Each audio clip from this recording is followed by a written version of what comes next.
அருட்பெரும் ஜோதி அருட்பெரும் ஜோதி தனிப்பெரும் கருணை அருட்பெரும் ஜோதி நினைந்து நினைந்து உணர்ந்து உணர்ந்து நெகிழ்ந்து நெகிழ்ந்து அன்பே நிறைந்து நிறைந்து ஊற்றெழும் கண்ணீர் அதனால் உடம்பு நனைந்து நனைந்து அருள் அமுதே நன்னிதியே ஞான நடத்தரசே என்னுரிமை நாயகனே என்று என்னுரிமை நாயகனே என்று வரைந்து வரைந்து ஏற்றதும் நாம் வம்மின் உலகியலே மரணமிலா பெருவாழ்வில் வாழ்ந்திடலாம் கண்டி புனைந்துரையே பொய் புகழே சத்தியம் சொல்கின்றேன் பொச்சவையில் சீச்சவையில் புகும் தருணம் இதுவே புகும் தருணம் இதுவே புகும் தருணம் இதுவே அருட்பெரும் ஜோதி அருட்பெரும் ஜோதி தனிப்பெரும் கருணை அருட்பெரும் ஜோதி.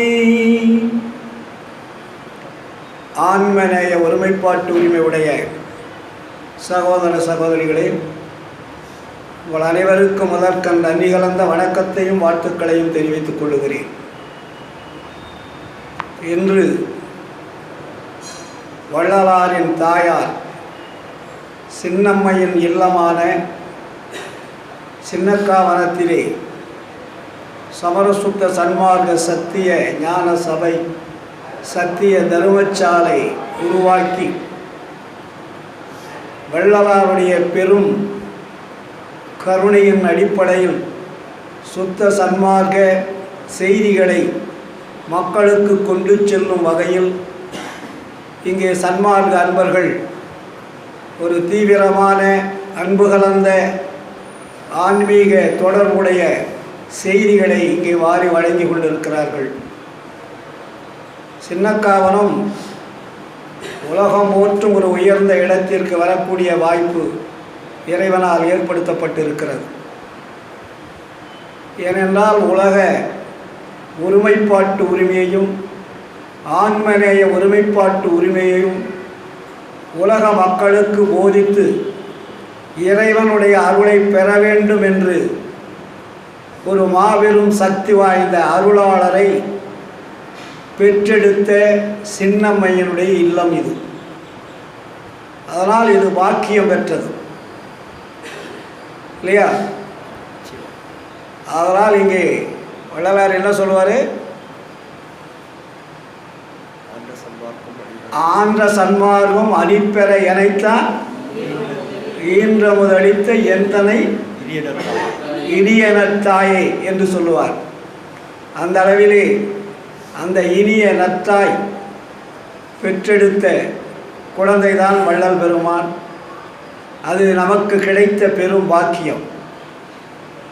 உலக வரலாற்றிலே இன்று அருளாளரை பெற்றெடுத்த சின்னம்மையினுடைய இல்லத்திலே அமர்ந்து நாம் பேசுவது நமக்கு கிடைத்த ஒரு பெரும் பாக்கியம்.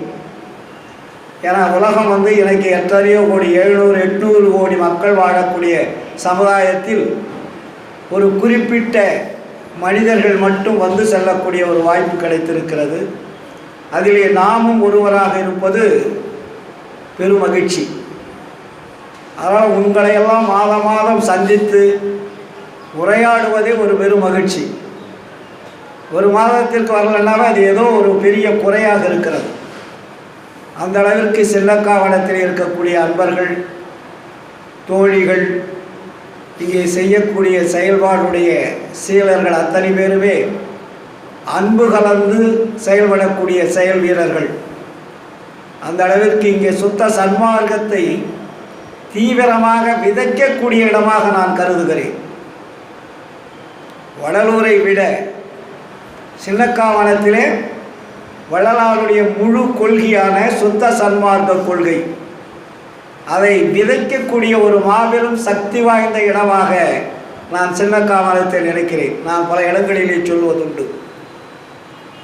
ஜாதி சமய சடங்குகளற்ற ஒரு வழிபாட்டு முறையை இங்கே நாம் கொண்டு வந்திருக்கிறோம்.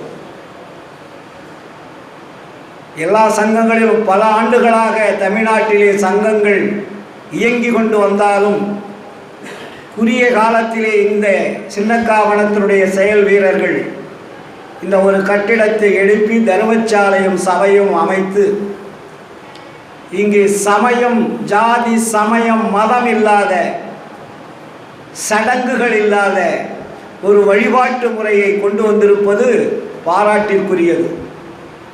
உலகத்திற்கே வித்திடக்கூடிய ஒரு இடமாக இதை நான் கருதுகிறேன். பல சங்கங்களிலும் நான் சொல்லி வருகிறேன். ஏனென்றால் குழப்பமில்லாத வழிபாடாக இருக்க வேண்டும். நமக்கு வழிபாடு என்பது இறைவனை தொடர்பு கொள்வது, அதில் எந்த விதமான வேறுபாடுகள் கிடையாது. ஆனால் இறைவன் யார் என்பதே தெரியாமல் வழிபாடு பண்ணுவதுதான் பெரிய குறை. ஏனால் இதுவரையில் உலகம் தோன்றிய காலத்திலிருந்து இறைவனுடைய அருளை பெறுவதற்கு நாம் எவ்வளவு முயற்சிக்கிறோம். அருள் அருள் என்று பேசுகிறோம். இப்பொழுது கூட அன்பர் அவர்கள் அருளை பற்றி நிறைய எடுத்து அருட்ப அகவலிலும் பாடல்களிலும் இருந்து விளக்கம் தந்தார்கள். ஆனால் அந்த அருளை பெறுவது எவ்வாறு, அதை பெறுவதற்கு என்னென்ன தடைகள் நமக்கு இருக்கின்றது? நீங்கள் அருளை பற்றி பேசலாம், தெரிந்து கொள்ளலாம். ஆனால் நாம் அடைவதற்கு எது தடையாக இருக்கிறதோ அந்த தடையை நீக்கினால்தான் நாம் அருளை பெற முடியும். தடை நீக்காமல் அருளை பெற முடியுமா என்றால் பெற முடியாது. அதனால்தான் இன்னைக்கு வாட்ஸ்அப்பில் நான் பேசக்கூடிய தலைப்பு நான் என்ன கொடுத்துருந்தேன்? மனித வாழ்க்கையின் ரகசியம். அதான் சின்னக்காவனத்துக்கு நான் கொடுத்த தலைப்பு. ஃபேஸ்புக்கில் எல்லாம் வாட்ஸ்அப்பில் அனுப்பியிருக்கேன்.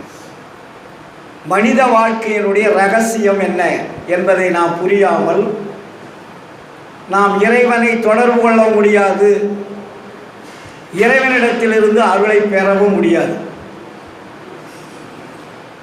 அருள் கொடுப்பவர் யார் என்று தெரிந்தால்தான் அவரிடத்திலே அருள் பெற முடியும், இல்லையா? அருள் கொடுப்பவர் யார் என்றே தெரியாமல் யாரிடத்திலே போய் நீங்கள் அருள் பெற முடியும்? ரவிகிட்ட போனால் பணம் கிடைக்கும் அப்படின்னா அவர்கிட்ட பணம் இருந்தால் கொடுப்பாரு, இல்லைன்னா இல்லைன்னு சொல்லுவார். ஆனால் பணம் நிறைந்த இடத்தில் போய் கேட்டால் இல்லைன்னு சொல்லுவாங்களா? பணம் நிறைஞ்சி இருக்கிற இடத்த போய் நீங்க கேட்டால் தானே இல்லைன்ற வார்த்தை வராது.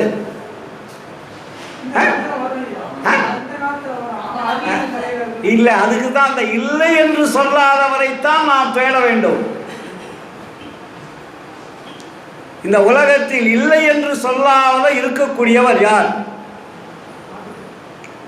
அவரை நாம் தொடர்பு கொண்டால் மட்டும்தான் இல்லை என்றால் எல்லாமல் நமக்கு கிடைக்கும். இதைத்தானே வள்ளலார் சொல்லுகிறார், இல்லாமை எனக்கில்லை எல்லோர்க்கும் தருவேன் என்னுடைய பெரும் செல்வம் என் புகழ்வேன் அம்மா. நீங்க யார் வந்து கேட்டாலும் இல்லை என்ற வார்த்தை எங்கு இல்லை. அப்போ இல்லாதவங்கிட்ட போய் நீங்க கேட்டா எப்படி கிடைக்கும்? அதுபோல் அருள் உள்ளவன் யார், அருள் படைத்தவன் யார், அருள் இருக்கக்கூடிய இடம் எது என்று தெரிந்தால்தான் நாம் அருளை பெற முடியும். அருளை கொடுக்கிறாரும் தெரியல, அருளை கொடுக்கிறவர் எங்க இருக்காருன்னு தெரியல. ஆனால் பல்லாயிரம் ஆண்டுகளாக நாம் அருளை பேசிக் கொண்டிருக்கிறோம், இல்லைங்களா? நாம் மட்டும் பேசவில்லை, நமக்கு முன்னாடி இருந்த சமய மதங்களும் பேசிக் கொண்டிருக்கிறது. அந்த சமய மதங்கள் அருளை முழுமையாக பெற்றதா என்றால், இறைவனை கண்டதா என்றால் காணவில்லை, முழுமையாகவும் பெறவில்லை. அதிலும் சித்தர்கள், யோகிகள், ஞானிகள் இருந்தார்கள். ஆனால் அவர்களுக்கு அந்த இறைவனை அடையக்கூடிய ரகசியம் என்னவென்று அவர்களுக்கு தெரியவில்லை. இறைவனை தொடர்பு கொள்ளக்கூடிய ரகசியம் ஒன்று இருக்கிறது. அந்த ரகசியம் எது என்று தெரியவில்லை. ஆனால் நமக்கு ரகசியம் என்று வைத்திருக்கிறார்கள் சமய மதவாதிகள். உலகத்திலேயே ரகசியம் இருக்கிற இடம் எது? நமக்கு அறிமுகப்படுத்தின இடம் சிதம்பரம். சிதம்பர ரகசியமே பேரு இல்லைங்களா? அந்த சிதம்பர ரகசியம் என்று வைத்தார்களே தவிர அந்த ரகசியத்தை தொடர்பு கொள்வது எப்படி என்று யாரும் சொல்லவில்லை. சொன்னார்களா? ஸ்கிரீனை போட்டு ஓப்பன் பண்ணுவாங்க, நீங்க போய் பார்த்து கையெடுத்து கும்பிட்டு வந்துடுங்க.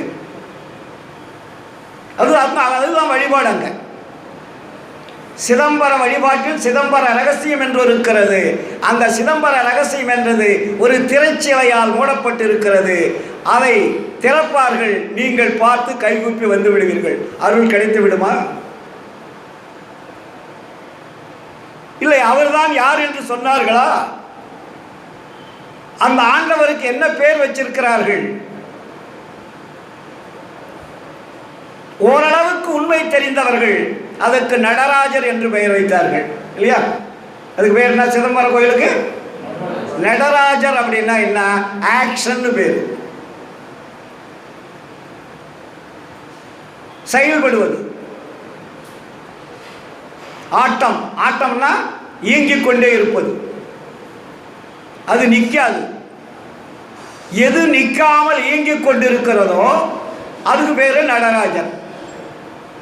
ஆனால் இறைவன் இயங்கிக் கொண்டு இருக்கிறார் என்பதை அவர்கள் தெரிந்து கொண்டார்கள். ஆனால் அந்த இறைவன் இயங்கிக் கொண்டிருக்கக்கூடிய இறைவன் யார் என்பதை தெரிந்து கொள்ளவில்லை. அதனால் அவங்க என்ன பண்ணிட்டாங்க? அதுக்கு நடராஜர் என்ற ஒரு உருவத்தை வைத்து விட்டார்கள். ஆனால் வள்ளல் பெருமான் வந்துதான் மிக தெளிவாக சொல்லுகிறார்,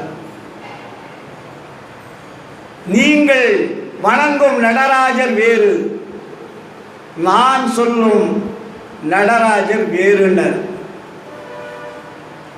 அதனாலதான் வள்ளலார் நடராஜபதி மாலையிலே ஒன்று போட்டார். அருட்பா படிச்சிருக்கீங்களா? அருட்பெருஞ்சோதி நடராஜபதியான்னு முடிப்பார். நடராஜபதி மாலை, அதுக்கு வேற நடராஜபதி மாலைன்னு போடுவார். அதுக்கு அருட்பெருஞ்சோதி நடராஜபதி மாலைன்னு பேர். அப்ப அந்த நீங்கள் சொல்லுகின்ற நடராஜர் என்பது வேறு, நான் சொல்லுகின்ற நடராஜர் என்பது வேறு என்று பிரிக்கிறார். அந்த உண்மையான இயங்கிக் கொண்டிருக்கக்கூடிய மாபெரும் சக்தி வாய்ந்த ஒரு பேர் ஒளியைத்தான் வள்ளலார் கண்டுபிடிக்கிறார். அந்த ஒளிக்கு பேர் தான் வள்ளலார் அருட்பெருஞ்சோதி, அருட்பெருஞ்சோதி தனிப்பெருங்கருணை அருட்பெருஞ்சோதி என்று டைட்டில் கொடுக்கிறார். அது கூட 6ஆம் திருமுறை முழுவதும் அந்த டைட்டில் கொடுக்கிறதுக்கு அவருக்கு மனசு வரல. அருட்பெருஞ்சோதி அகவல்ல கூட ஆரம்பிக்கும் போது என்ன எழுதுறாரு? அருட்பெருஞ்சோதி, அருட்பெருஞ்சோதி, அருட்பெருஞ்சோதி, அருட்பெருஞ்சோதி தான்.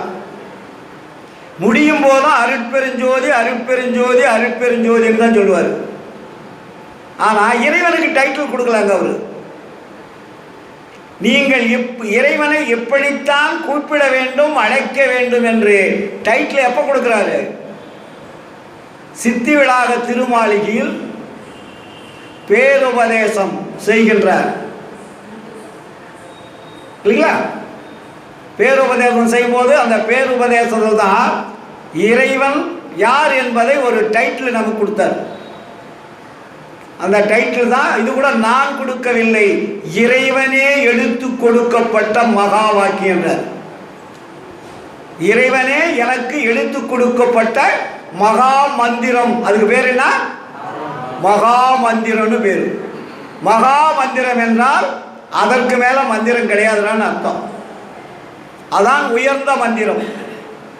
அதுக்கு முன்னாடி நமக்கு மந்திரங்கள்லாம் நிறைய பேர் வச்சிருக்காங்கல்ல. நமக்கு மந்திரம் கடவுளை கூப்பிடுவதற்கும் அழைப்பதற்கும் நிறைய மந்திரங்கள் நம்ம நாட்டிலே இருக்கிறது. அல்லாஹ் என்றும், இயேசு என்றும், புத்தன் என்றும், சிவாய நம என்றும், நமச்சிவாயா என்றும், சரவணா பாபா என்றும், ஓம் என்றும், இல்லையா, நிறைய மந்திரங்கள், சக்தி என்றும், ஆதிபராசக்தி என்றும், இப்படி பல மந்திரங்கள் இந்த நாட்டிலே கடவுளுக்கு வைத்திருக்கிறார்கள். இது கடவுளுடைய உண்மையான மந்திரம் அல்ல அப்படின்ட்டார் வள்ளலார். இதெல்லாம் அவரவர்களுக்கு தெரிந்த அவரவர்கள் எதை பின்பற்றி வந்தார்களோ அதிலிருந்து எடுத்து கொடுக்கப்பட்ட மந்திரங்கள். அந்த மந்திரங்கள் எல்லாம் தத்துவங்கள், அது உண்மை அல்ல. தத்துவங்கள் மீன்ஸ் என்னன்னா ஜடம் என்று பேரு. தத்துவம்னா என்ன? ஜடம், இயங்காதது. ஜடம்னா இயங்குமா? இயங்காத பேரு ஜடம். அப்ப இயங்கிக் கொண்டிருப்பது எது என்பதுதான் கடவுள் நிலை. அந்த இயங்கிக் கொண்டிருக்கக்கூடிய கடவுள் நிலைக்கு வள்ளலார் கண்டுபிடித்த பிறகுதான் அதற்கு அருட்பெருஞ்சோதி, அருட்பெருஞ்சோதி, தனிப்பெருங்கருணை, அருட்பெருஞ்சோதின்றார். அந்த கடவுளுக்கு என்ன மூணாவது வரியில் என்ன கொடுக்கிறாரு? தனிப்பெருங்கருணைதான். அந்த கடவுளுக்கு மட்டும்தான் தனிப்பெருங்கருணை இருக்கிறது. மற்ற கடவுளுக்கு மற்ற இந்த தனிப்பெருங்கருணை என்பது கிடையாது. அது எல்லாமே தத்துவங்கள். அப்போ அருட்பெருஞ்சோதி, அருட்பெருஞ்சோதி, தனிப்பெருங்கருணை, அருட்பெருஞ்சோதி. அதில் 4 வரிகள் நமக்கு வருது. அப்போ அந்த 4 வரிகளும் அகம், அகப்புறம், புறம், புறப்புறம் என்பதை குறிப்பது. இந்த 4ம் வெளியில் இல்லை, உன்னுடைய உடம்பிலே இருக்கிறது. உன்னுடைய உடம்பிலே இருந்து இயங்கக்கூடிய இறைவன் தான் வெளியிலேயும் இருந்து இயங்கிக் கொண்டிருக்கிறார். அண்ட கோடிகளையும் இயங்கிக் கொண்டிருப்பவர் அவரே, உன்னை இயக்கிக் கொண்டிருப்பவரும் அவரே. அங்கே வேற்றுமை இல்லை. எல்லா உயிர்களிலும் இருக்கக்கூடிய இறைவரும் அவரே, எல்லா அண்டங்களையும் இயக்கக்கூடிய இறைவரும் அவரே, கிரகங்களை இயக்கக்கூடிய இறைவரும் அவரே, பஞ்சபூதங்களை இயக்கக்கூடிய இறைவரும் அவரே, படைத்தவரும் அவரே. படைத்தவரே அவர்தான். நான் படைத்தவருக்கு எத்தனை தெய்வம் வச்சிருக்கிறோம்? படைத்தவருக்கு ஒரு தெய்வம், காத்தருக்கு ஒரு தெய்வம், அழித்தலுக்கு ஒரு தெய்வம். 3 தெய்வத்தை நம்ம பெரிய தெய்வமா வச்சிருப்போம். பிரம்மா, விஷ்ணு, சங்கரன். படைத்தல், காத்தல், அழித்தல், இல்லைங்களா? ஆனால் 5 தொழில் வல்லமம். இவங்க 3 தொழிலுக்கு தான் பேர் வச்சாங்க. வள்ளலார் 5 தொழில் வல்லவத்தையும் அவர் வைத்துக் கொண்டிருக்கிறார். அந்த 5 தொழில் வல்லவன் தான் அண்ட கோடிகளெல்லாம் இயக்கக்கூடிய ஆற்றல் படைத்தது. பஞ்சபூதங்கள் இல்லை என்றால் எதுவுமே இயங்காது. பஞ்சபூதங்களுக்கு வச்ச பேர் தான் 5 தொழில் பேர். புரியுதுங்களா? பஞ்சபூதங்கள் இல்லை என்றால் இந்த உலகம் இல்லை, இந்த உலக இயக்கம் இல்லை. இந்த பஞ்சபூதங்களுக்குள்ளுதான் அணுக்களை வைத்தார் இறைவன்.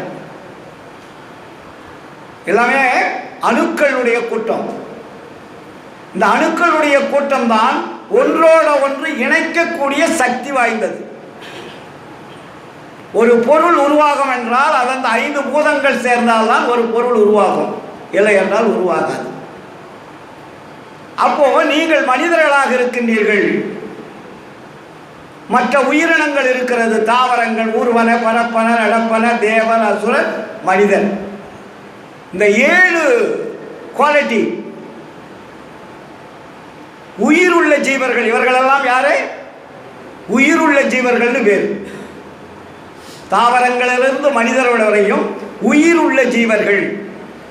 இந்த உயிருள்ள ஜீவர்கள் உயிரை இயங்கிக் கொண்டிருக்கக்கூடிய இயக்கத்தினுடைய உருவங்களாக இருந்து கொண்டிருக்கிறார்கள். உயிர் இல்லைன்னா நம்மளால் இயங்க முடியுமா? ஆனால் ஒரு ஜடப்பொருள் கல் ஆண்டவருடைய படைத்த அணுக்கள் தான் அதில் இருக்கிறது. ஆனால் அதில் உயிர் இல்லை. எங்கே உயிர் இருக்கிறதோ அந்த பொருள் தன்னைத்தானே இயங்கும். யாரும் இயக்க வேண்டியதில்லை. உயிருள்ள ஜீவர்கள் எதுவாக இருந்தாலுமே அது தன்னைத்தானே இயங்கக்கூடிய ஆற்றல் படைத்தது. அது தன்னைத்தானே இயங்கக்கூடிய ஆற்றல் யார் கொடுத்தது? இங்கதான் நம்ம தெரிஞ்சுக்கணும். நீங்கள் எல்லாம் உட்கார்ந்து கொண்டிருக்கிறீர்கள், கேட்டுக்கொண்டிருக்கிறீர்கள். உங்களை இயக்கிக் கொண்டிருக்கிறது ஒன்று. அதுதான் இயக்கம் இல்லாமல் நீங்கள் அமர முடியுமா, இயங்க முடியுமா, கேட்க முடியுமா, பார்க்க முடியுமா, உணர முடியுமா? அப்போ உங்களை இயக்கிக் கொண்டு ஒன்று இருக்கிறது. அது உங்களுக்கு கண்ணுக்கு தெரியாமல் இயங்கிக் கொண்டிருக்கிறது. ஆனால் உங்களிடம் இருக்கிறது.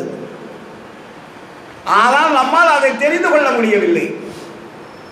நம்முள் இருக்கும் மெய்ப்பொருளான அந்த ஆன்ம ஒளியை, உள்ளொளியை நாம் தெரிந்து கொள்ளாமல் இருக்கிறோம். இல்லைங்களா? இதுதான் ரகசியம். நம்முள் இருக்கிறார் இறைவன்.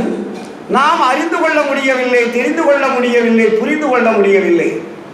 என்ன மாயாஜாலம் பாருங்க சார். நீ வெளியில் இருக்கிறதா நீங்க போய் கண்டுபிடிங்கன்னு சொல்லலாம். உங்ககிட்ட இருக்குல்ல, உங்ககிட்ட இருக்கிறது ஏன் நீங்க பார்க்க முடியல? அந்த மெய்ப்பொருள் என்பது ஒவ்வொரு ஜீவராசிகளுக்குள்ளும் இயங்கிக் கொண்டிருக்கிறது. அந்த மெய்ப்பொருளை தெரிந்து கொள்வதற்குத்தான் சுத்த சன்மார்க்கம் வழிகாட்டுகிறது. வேற ஒன்றும் இல்லை. சமய மதங்கள் வழிகாட்டவில்லை.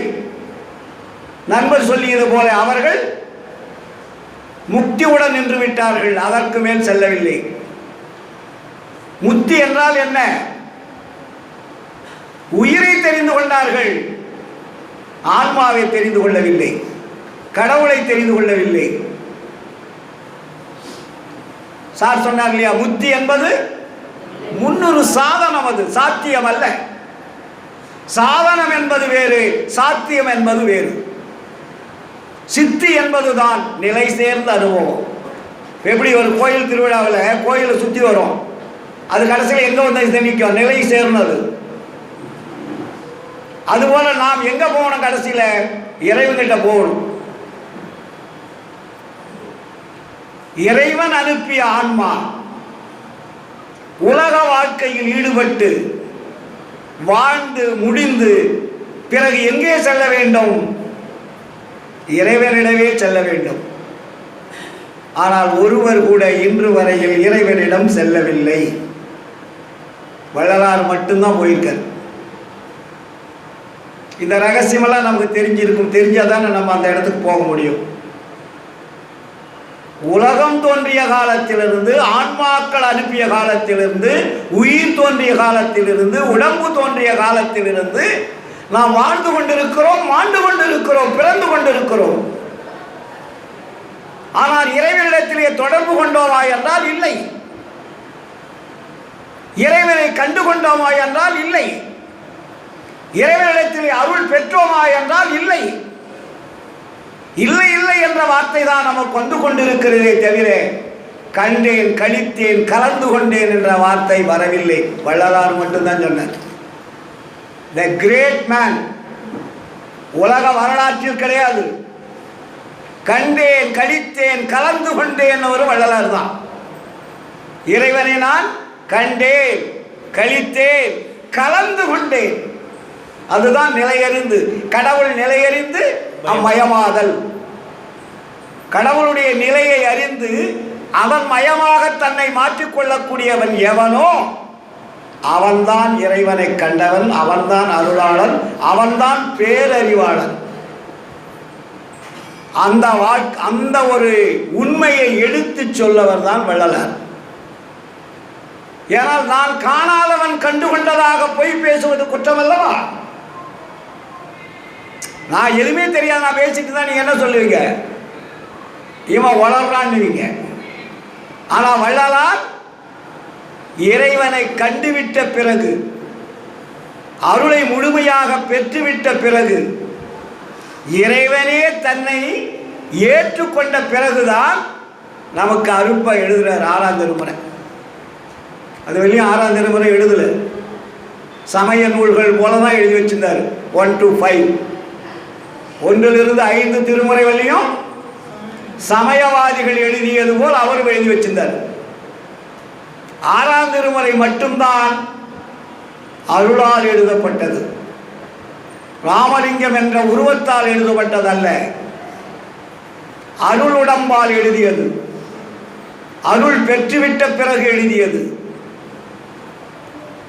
இல்லைங்களா? இதைத்தான் வள்ளலார் சொல்லுகிறார். வள்ளலாரே ஞானசரிகளை சொல்றாருல்ல, நான் உரைக்கும் வார்த்தையெல்லாம் நாயகந்தன் வார்த்தை, நம்புமினோ நவரங்கால் நற்றருணம் இதுவே, வானுரைத்த மணிமன்றில் நடம்புரி எம்பெருமான் வரவிதிற்கொண்டு அவனருளால் வரங்களெல்லாம் பெறவே, தேனுரைக்க உலவினிக்க எழுகின்றேன் நீ பெறலாம் தெரிந்து அடைந்து என்னுடன் எழுமில் சித்தி பெறலாகும். முத்தி பெறல சொன்னாரு, சித்தி பெறலாகும். ஏன் உரைத்தேன்? இரக்கத்தால் எடுத்துரைத்தேன். யான் அடையும் சுகத்தினை நீ பெறலாம் அடைதல் குறித்தேன். நீங்கள் எல்லோரும் என்னுடைய ஆன்ம நேய உடன் பிறப்புகள் என்ற உண்மையை அறிந்தவர் வல்லலார். நீர் பிறரோ யான் உமக்கு நேய உறவலனோ, நெடுமொழியை உரைப்ப நன்றி கொடுமொழி சொல்வேனோ சொல்றாரு இல்லையா? நீ பிறர்ன்னு நினைச்சிட்டு இருக்க, நீ பிறர் நான் பிறர், நீ எல்லாம் என்னுடைய ஆன்மநேய உடன்பிறப்புகள். நாம் எல்லாரும் ஒரே இடத்துல தான் இருந்தோம். இருந்த இடமாவது நமக்கு தெரியுமா? ரவி, நம்மலாம் எங்க இருந்தோம்?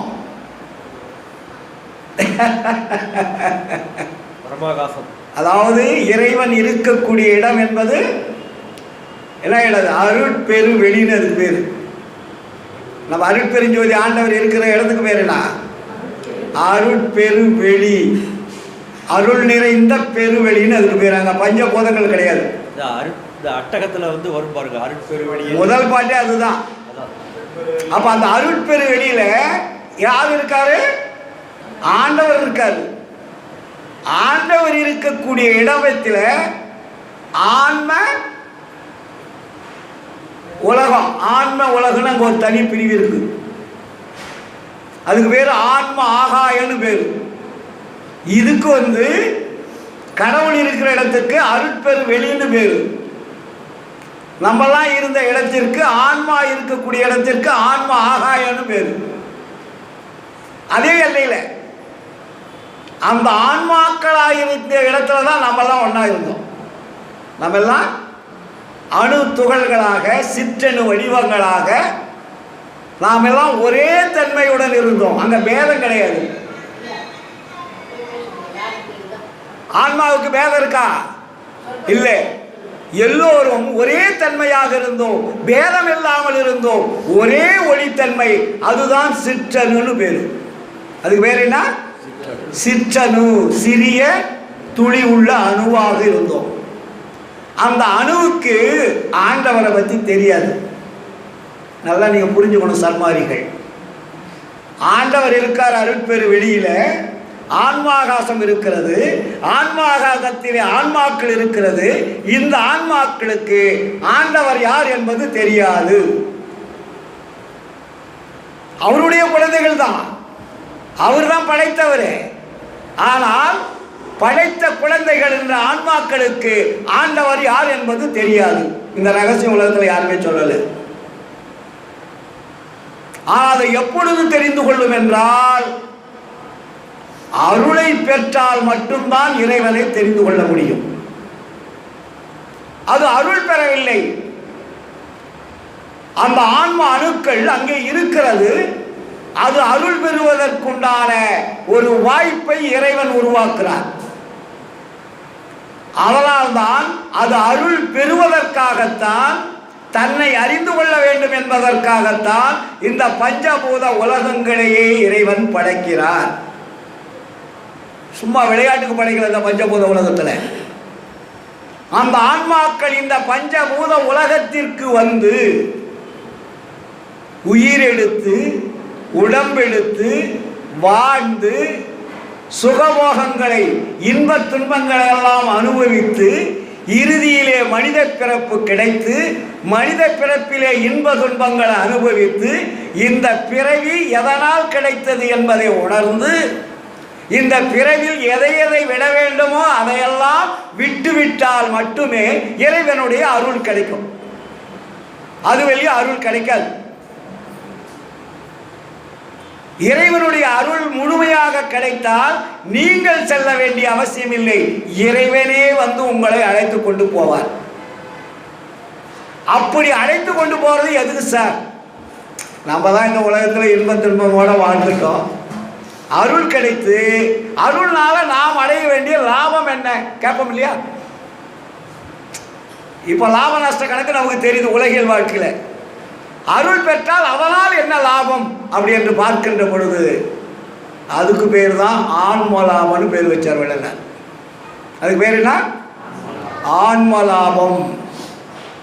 ஒவ்வொரு ஜீவர்களும் ஆன்ம லாபத்தை பெற வேண்டும் என்பதுதான் சுத்த சன்மார்க்க கொள்கை.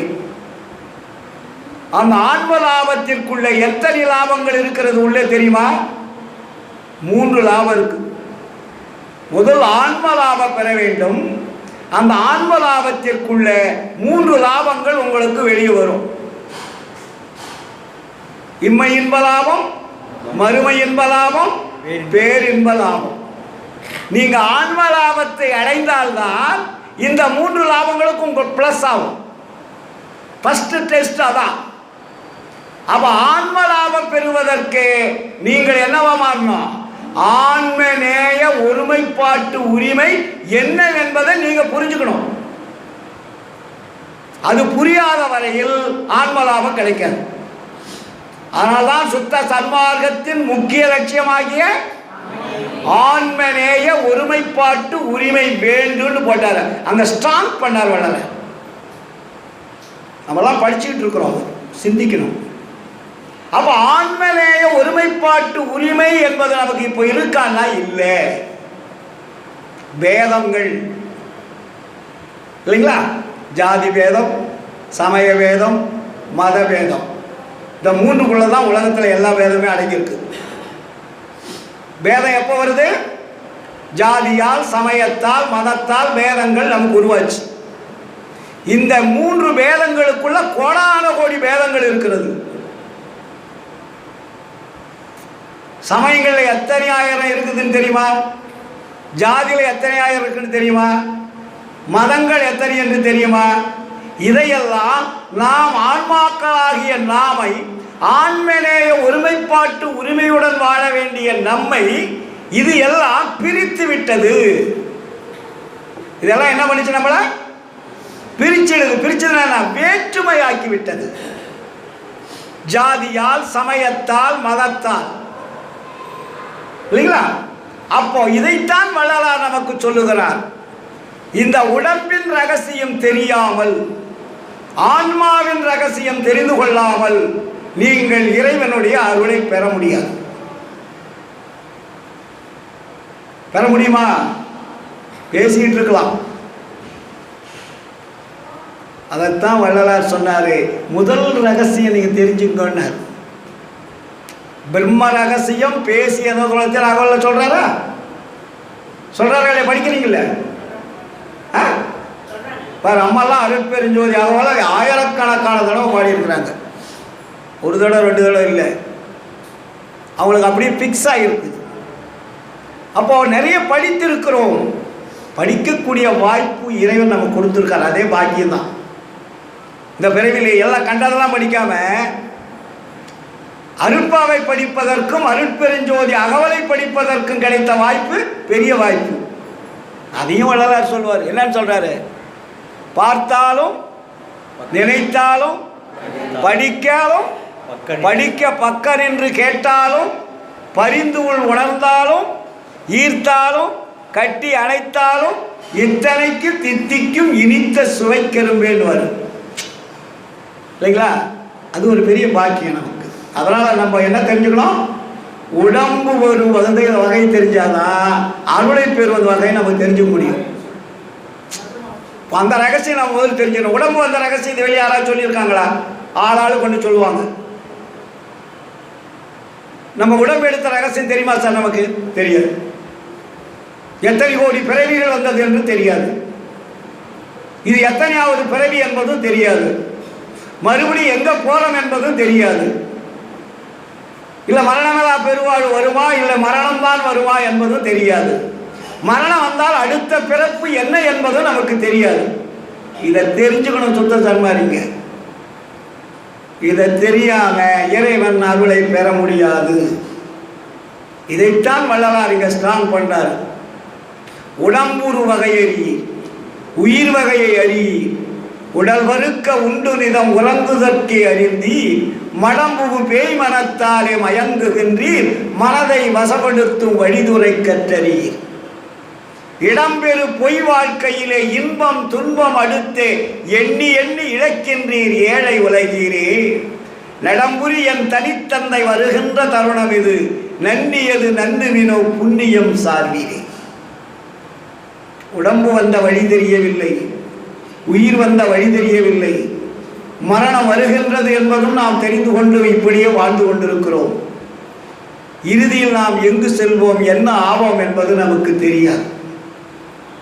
அதனால்தான் வள்ளல் பெருமான் நம்மளை என்ன பண்ணாட்டாரு, உண்மையை தெரிவிக்க வேண்டும், சன்மார்க்கிகள் உண்மையை தெரிந்து கொள்ள வேண்டும் என்பதற்காக சுத்த சன்மார்க்க கொள்கைகள்னு ஒரு பட்டியலை போட்டார்.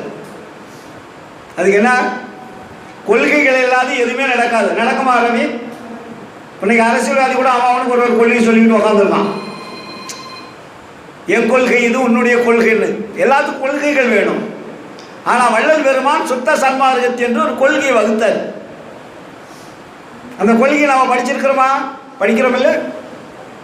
அதில் முதல் வரி என்ன மகனே? கடவுள் ஒருவரே, அவரே அருட்பெருஞ்சோதி ஆண்டவர்னு போட்டார். இதில் ஃபஸ்ட்டு நீங்கள் நிற்கணும். இதில் நின்னாதான் அடுத்ததெல்லாம் உங்களுக்கு கை கூடும். நீங்கள் கடவுள் யாருன்னே தெரிஞ்சிக்காம கடவுள்கிட்ட எப்படி சார் தொடர்பு வைப்பீங்க? தொடர்பு வைக்க முடியுமா? கதிர்வேல் யாருன்னு தெரிஞ்ச பிற்பாடு தான் என்னை கூப்பிடுறீங்க. என்ன தெரியலன்னா நீங்கள் எப்படி என்ன கூப்பிடுவீங்க? அதுபோல கடவுள் யார் என்று தெரிந்து கொண்டால் மட்டும்தான் நீங்கள் கடவுளிடத்திலே தொடர்பு கொள்ள முடியும். அதனால் வள்ளல் பெருமான் கடவுள் யார் என்பதை முதலிலே நமக்கு அறிமுகப்படுத்துகிறார். வடலூர் சத்திய ஞான சபையில் கடவுள் யார் என்பதை உலக மக்களுக்கு அறிமுகப்படுத்துவதற்காகவே கட்டப்பட்டது. அதனால தான் அதுக்கு சமரச சுத்த சன்மார்க்க சத்திய ஞான சபைன்னு அதுக்கு பேர். அதுக்கு பேர் என்ன? சத்திய ஞான சபை. அந்த சத்திய ஞான சபையை வள்ளலார் கட்டுறாரு வடலூர்ல. அவர் இஷ்டத்துக்கு கட்டிட்டாரா? நம்ம ஏதோ நினைச்சிட்டு இருப்போம், நம்மளாம் பணம் வாங்கி எல்லாரும் கட்டுற மாதிரி. வள்ளலாரும் வடலூர்ல அவர் நினைச்சாரு, அவர் ஒரு சபையை கட்டணும்னு நினச்சிட்டு பணத்தை எல்லார்கிட்டையும் வாங்கி சபையை கட்டிட்டாரு நம்ம நினச்சிட்டு இருக்கிறோம். அப்படிதான் நினச்சிட்டு இருக்கோம். சத்திய ஞான சபையை எங்க அவர் பார்த்தாரு? பாரு அக்கா சொல்லுது சூப்பர்.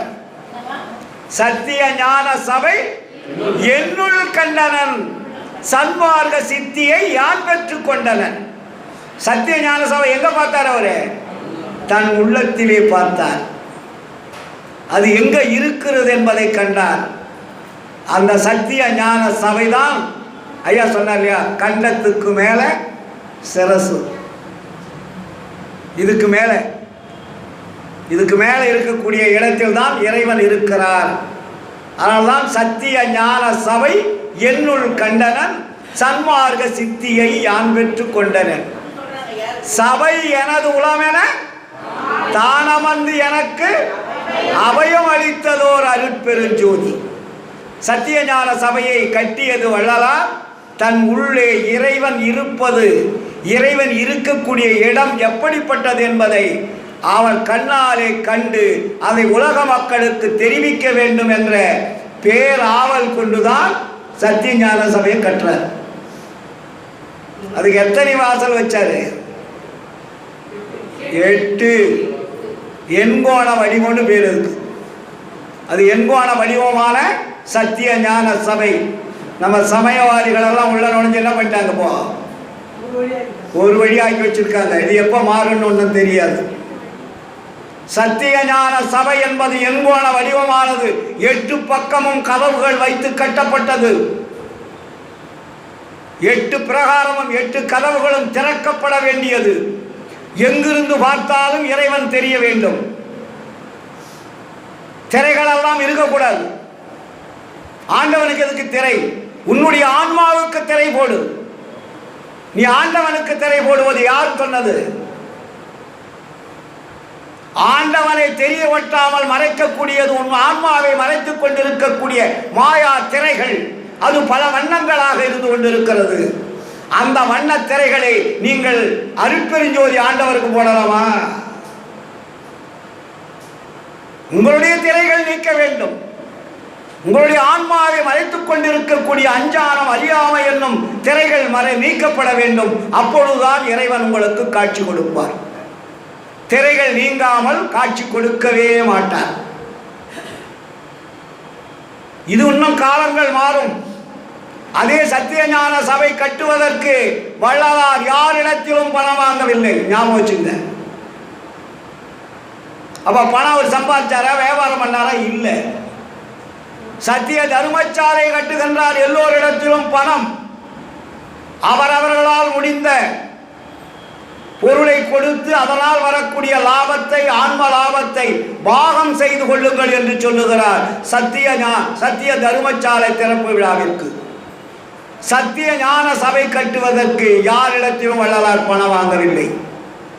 தான் சம்பாதித்த பணத்திலே கட்டினார் சத்திய ஞான சபை. எங்க சார் போய் சம்பாதிச்சாரு? தங்கம் தயார் பண்ணார். அதுக்காக மாயாஜால தங்கம் அல்ல. கண்ணை மூடிட்டா தங்கம் வருதல்ல. உழைத்து மூலிகையினுடைய ரசத்தை எடுத்து அது தங்கமாக மாற்றி, அந்த தங்கம் எந்த அளவிற்கு தேவையோ அந்த அளவிற்கு மட்டும் தயார் செய்து அந்த பணத்தை வைத்துதான் சத்திய ஞான சபை கட்டுகிறார். அந்த தங்கத்தை எடை போடுவதற்காகத்தான் இறுக்கம் ரத்தனமாக முதலியாரிடத்திலே தராசுகளும் எடை போடும் கற்களும் வாங்கி அனுப்ப வேண்டும் என்று கடித வாயிலாக அனுப்பினார். படித்தால் தெரியும் உங்களுக்கு. அதே நேரத்தில் சத்திய ஞான சபை கட்டுவதற்கு எவ்வளவு தேவையோ அவ்வளவுதான். அதுக்கு மேல ஒரு பைசா ஒரு பாக்கெட்டில் இருக்காது, அது மடியில் இருக்காது. ஏன்னா அவருக்கு பணம் தேவையில்லை. அவர் பணத்தை சின்ன வயசுலேயே கிணத்திலும் ஏட்டிலும் குளத்திலும் தூக்கி எறிந்தவர் வள்ளலார். உலக வரலாற்றிலே கிடையாது. பணம் இருந்தால் அருள் கிடைக்காது என்பதை உணர்ந்தவர். அதனால்தான் நீங்களாம் என்ன பண்ணணும்? அந்த அருளை பெறுவதற்குண்டான ரகசியத்தை வள்ளலார் சொல்லியதை பின்பற்ற வேண்டும். அந்த ரகசியம்தான் பக்தியிலே சொல்லிய ரகசியங்கள் வேறு, சன்மார்க்கம் சொல்லிய ரகசியங்கள் வேறு. வள்ளல் பெருமான் அந்த ரகசியம் என்ன? இறைவனை தொடர்பு கொள்வதற்கு ரகசியம், அடிப்படை ரகசியத்தை வள்ளலார் சொல்லிட்டார்.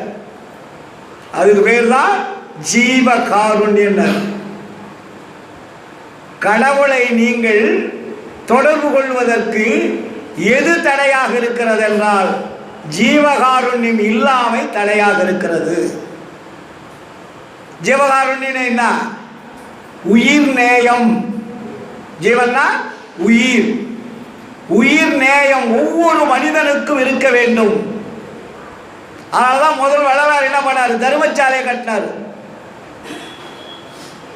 தர்மசாலையை கட்டிட்டு என்ன பாடுறாரு தெரியுமா? அருள் விளக்கம் ஆறில காலையிலே நிந்தனை கண்டுகொண்டேன், தர்மசாலையிலே இன்பம் தழைக்கின்றேன். காலையிலே நிந்தனை கண்டுகொண்டேன், தர்மசாலையிலே இன்பம் தழைக்கின்றேன். எனக்கு இன்பம் எங்கே கிடைத்தது? தர்மசாலையிலே கிடைத்தது. என்ன இன்பம்? மேலையிலே இம்மையிலே ஒருமையிலே மேவுகின்ற பெரும் பயனாம் விளைவையெல்லாம் தர்மசாலையிலே ஒரு பகலில் தந்த தனிப்பதியே. புரியுதா? இம்மை இன்ப வாழ்வும் மறுமை இன்ப வாழ்வும் பேரின்ப வாழ்வும் சொல்றோம் இல்லையா? இம்மையிலே மறுமையிலே கிடைக்காத இன்பமெல்லாம் தருமச்சாலையிலே ஒரு பகலில் தந்த தனிப்பதியே உடனே கிடைச்சிருச்சு வள்ளலார். ஏன்னா இயற்கையாக இருக்கணும் ஜீவகாருண்யம். இங்கதான் நம்ம செய்ய வேண்டிய கடமை. ஜீவகாருண்யம் என்பது உயிர் இறக்கம்னு அதுக்கு பேர் போட்டார் வள்ளலார். அதுக்கு பேர் என்ன? உயிர் இரக்கம். அந்த உயிர் இரக்கம் யாரிடத்தில் இருக்கிறதோ அவர்களுடைய ஆன்மாவை மறைத்துக் கொண்டிருக்கக்கூடிய திரைகள் விலகும். அதனால்தான் வழிபாடு என்பது ஜீவகாருண்யமே வழிபாடுன்னு ஒரு பெரிய டைட்டில் கொடுத்தவர் வள்ளலார். உயிர் இரக்கமே வழிபாடு. அப்ப என்னாச்சு? உருவ வழிபாடுலாம் ஆப்சென்ட் ஆச்சா? உருவ வழிபாடு செய்யக்கூடாதுன்னு வள்ளலார் சொல்ல மாட்டாரு. நம்ம தான் புரிஞ்சுக்கணும். ஜீவகாருண்யமே வழிபாடுன்னா என்ன அர்த்தம்? அப்ப உருவ வழிபாடு வேண்டாம் என்பது பொருள். பையா ஒரு பாடல் சொன்னார் இல்லையா? தெய்வங்கள் பல பல சிந்தை செய்வாரும் சேர்கதி பல பல செப்புகின்றாரும் பொய் வந்த கலை பல புகன்றிடுவாரும் பொய் சமயாதியம் எச்சுகின்றாரும் மெய் வந்த திருவருள் விளக்கம் ஒன்றில்லா வீண்கழிக்கின்றார். எய் வந்த துன்பொழித்து அவர்க்கு அறிவு அருள்வி எனைப்பள்ளி எழுப்பிமை இன்பம் தந்தீரே. அப்ப எனக்கு இன்பம் எப்பொழுது கொடுத்தாய்? எனக்கு கொடுத்த இன்பத்தை இந்த மக்களுக்கும் புரிய வைத்த இறைவா அவர்களுக்கும் கொடு. அவர்கள் அறிவு தெளிவு இல்லாமல் இருக்கிறார்கள் என்று அந்த பாடலிலே தெரியப்படுத்துகிறார். நாம் வழிபாட்டு முறையிலே முதலிலே கோட்டை விட்டுக் கொண்டிருக்கிறோம். இதை சொன்னா ஈரோடு கதிர் மேல பயங்கர கோபம் எல்லாருக்கும். வள்ளலார் சொன்னதான் சார் நான் சொல்றேன். இல்ல நான் வேற வழிபாடு செய்து கொண்டு உங்களுக்கு சொல்றேனா? என் வீட்டில் வந்து பாருங்க, நான் எல்லா தெய்வத்தையும் வழிபாடு செய்தவன் தான் உங்களுக்கு போல. வள்ளலார் எனக்கு உண்மை சொல்லிவிட்ட பிறகு நான் மறுபடியும் அந்த தவறை செய்யலாமா? இது யார் சொல்லிய வார்த்தை? அருளாளர் சொல்லிய வார்த்தை. மற்றவங்க சொல்லியிருந்தா நான் கேட்டிருக்க மாட்டேன். வேதங்கள் புராணங்கள் இதிகாசங்கள் எல்லாம் படிச்சுட்டா நான் வழிபாட்டுக்கு போனோம். ஆனா வள்ளலார் வந்து விட்ட பிறகு இறைவனுடைய அருளை முழுமையாக பெற்று இந்த உலகத்தில் உள்ள உயிர்களெல்லாம் வாழ வேண்டும், உயிர்களெல்லாம் இன்பம் அடைய வேண்டும் என்ற பெருந்தருணையோடு கதைகள் இல்லாமல் கற்பனை இல்லாமல் உலக மக்களுக்கு எளிய முறையிலே சொல்லி புரிய வைத்த வள்ளலாரை நான் விட முடியுமா? அவ்வளவு பெரிய உண்மையை சொல்லி இருக்கிறாரே, இதை நான் மக்களுக்கு சொல்லாமல் இருக்க முடியுமா? அப்ப இந்த தடைகளெல்லாம் நீக்குவதற்கு நாம் என்ன பண்ணணும்? வள்ளலார் சொல்லிய அந்த கொள்கைகளில் இருந்து பிறழாமல் வாழணும். உலக வரலாற்றில் மனிதனுக்கு ஒழுக்கத்தை முழுமையாக சொல்லிக் கொடுத்தவர் வள்ளலார் மட்டும்தான். யாருமே அந்த ஒழுக்கத்தை சொல்லிக் கொடுக்கவே கிடையாது. நான் படித்த நூல்கள் எல்லாம் எதிலுமே கிடையாது. இறைவனை அடைவதற்கு என்னென்ன ஒழுக்க வேண்டும் என்று வழிபாட்டு முறையை சொல்லிக் கொடுக்கவில்லை, மனிதனுக்கு ஒழுக்க முறையை சொல்லிக் கொடுத்தார் வள்ளலார். வள்ளுவர் சொல்லியிருக்காருங்க இல்லைங்களா? வள்ளுவர் சொல்லியிருக்காருல்ல. நமக்கு அவர் ஒரு பயங்கரமான சூப்பர் நம்ம தமிழ்நாட்டுக்கு கிடைச்ச பொக்கிஷம். திருவள்ளுவர் வந்து எந்த கோயிலும் போய் கும்பிடு சாமி கும்பிடுன்னு சொல்லியிருக்காரு. அதாவது 1330 குறள்கள், 103 அதிகாரங்கள், 33 அதிகாரம். எந்த இடத்துல அந்த கோயிலுக்கு போய் சாமி கும்பிடுன்னு சொல்லியிருக்காரா? மனிதன் எப்படி வாழ வேண்டும் என்பதற்கு மிக அற்புதமான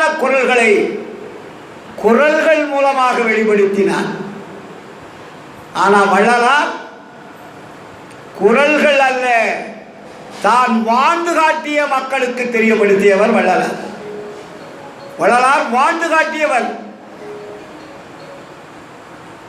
தான் சொல்லியது எவ்வண்ணமோ அவ்வண்ணமே தன்னுடைய வாழ்க்கை முழுமையாக வாழ்ந்து இப்படித்தான் வாழ வேண்டும் என்று வாழ்ந்து காட்டியவர் வள்ளலார். அதனால்தான் அவர் இறைவனால் காண முடிந்தது. அதற்கு அந்த கொள்கைகளிலே முக்கியமானது ஒழுக்க நெறிகள். அதனால தான் அதுக்கு இந்திரிய ஒழுக்கம், கரண ஒழுக்கம், ஜீவ ஒழுக்கம், ஆன்ம ஒழுக்கம்னு போட்டார் 4 ஒழுக்கத்தை. புற ஒழுக்கம் அல்ல, அக ஒழுக்கத்தின் மூலமாக நீங்கள் அருளை பெற வேண்டும். அப்ப நமக்கு எது இப்போ தடையாக இருக்கிறது? புற ஒழுக்கம் தடையாக இருக்கிறது. நம்ம புறத்தில் செய்யக்கூடிய செயல்பாடுகள் எல்லாம் புற ஒழுக்கம். புற ஒழுக்கத்தினால இறைவனை நீங்கள் தொடர்பு கொள்ள முடியுமா என்றால் முடியாது. அப்ப இந்த ஒழுக்க கேடுகள் எல்லாம் நம்மை அழித்துக் கொண்டிருக்கிறது. இளையாட்டி இப்போ நம்ம தமிழ்நாட்டில் இன்னைக்கு 1 மாசமா என்ன நடந்துட்டு பார்த்தீங்களா? 10-15 நாளா பொள்ளாச்சி விவகாரம். எங்க பார்த்தாலும், பத்திரிகை எடுத்தாலும், டிவி எடுத்தாலும், போன் எடுத்தாலும், எதை ஓப்பன் பண்ணாலும் அந்த செய்தி தான் வருது. அப்போ மனிதன் மிருகங்களாக மாறுவதற்கு காரணம் என்ன? ஒழுக்கம் இல்லாமை. ஒழுக்கத்தை சொல்லிக் கொடுக்கக்கூடிய இயக்கங்கள் கிடையாது. சன்மார்க்கம் மட்டும்தான் ஒழுக்கத்தை சொல்லிக் கொடுக்கிறது. நீ இந்திரியம் என்றால் 5 புலன்கள். நீ 5 புலன்களை அடக்க தெரியாதவன் எப்படி நீ அருளை பெற முடியும்? ஒழுக்கம் அங்கதான வைக்கிறாரு. இந்திரிய ஒழுக்கம்னா என்ன? கண், காது, மூக்கு, வாய், மெய் என்று 5 புலன்கள் தான் நம்மளை ஆட்டி படைக்குது. இந்த ஆட்டி படைக்கிறது எது? உள்ளே இருக்கக்கூடிய கரணங்கள். கரணங்கள்ல என்ன இருக்கு? மெயின் மனம், புத்தி, சித்தம், அகங்காரம், இல்லைங்களா? அப்போ இந்த 2 ஒழுக்கங்கள் இல்லாதவன் மனித தரத்திலிருந்து கீழே இறங்கி விடுவான். அவன் கடவுளையும் பார்க்க முடியாது, தன்னையும் காப்பாற்றிக் கொள்ள முடியாது. அவன் என்ன பண்ணுவான்? நரை, திரை, பிணி, மூப்பு வந்து செத்து போயிடுவான். இதான் ரிசல்ட் வள்ளலார் சொன்னது. அப்ப மரணம் உனக்கு எப்படி வருகிறது? நரை, திரை, பிணி, மூப்பு, பயம், இவைகளால் தான் மரணம் வருகிறது. அப்ப மரணம் இல்லாமல் வாழ்ந்தால் தான் நீ இறைவனை பார்க்க முடியும். உன்னையே நீ காப்பாற்றிக்க முடியவில்லை, நீ எப்படி அருளை பெற முடியும்? மரணத்தை வெல்ல முடியும்? சிந்திக்க வேண்டும் அல்லவா? இது எது இந்த அருளை பெறுவதற்கு, இறைவனை தொடர்பு கொள்வதற்கு தடையாக இருப்பதே ஒழுக்கக்கேடுகள்ன்றதுனால தான் வள்ளலார் அதுக்கு ஜீவ காருண்ய ஒழுக்கன்னு ஒரு டைட்டில் வச்சார். அதுக்கு பேர் என்ன? ஜீவ காருண்ய ஒழுக்கம் என்று டைட்டில் வச்சுட்டு அதுக்குள்ள ஒரு 4 பிரிவை வச்சார். இந்திரிய ஒழுக்கம், கரண ஒழுக்கம், ஜீவ ஒழுக்கம், ஆன்ம ஒழுக்கம். இந்த 4 ஒழுக்கத்தில் 2 ஒழுக்கம் மட்டும் நீங்கள் கடைபிடிச்சா போதும்னா, 2 ஒழுக்கம் நமக்கு ப்ளஸ் போனஸ். 2 ஒழுக்கத்தை கடைபிடிங்கப்பா, ஆண்டவர் உங்ககிட்ட வந்துடுவார்.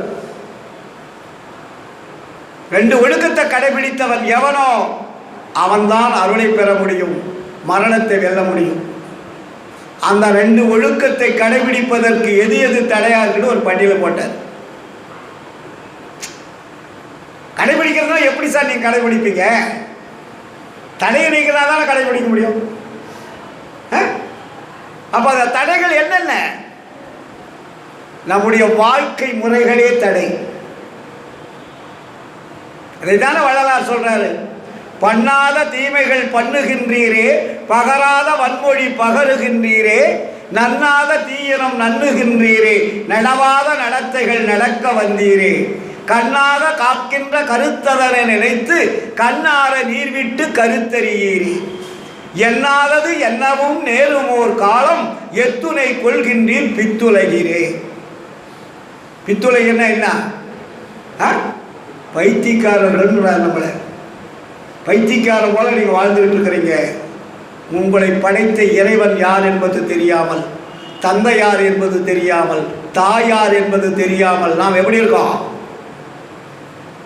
உபகார தந்தையும் உபகார தாயும் உண்மை என்று நம்பிக்கொண்டிருக்கிறோம்.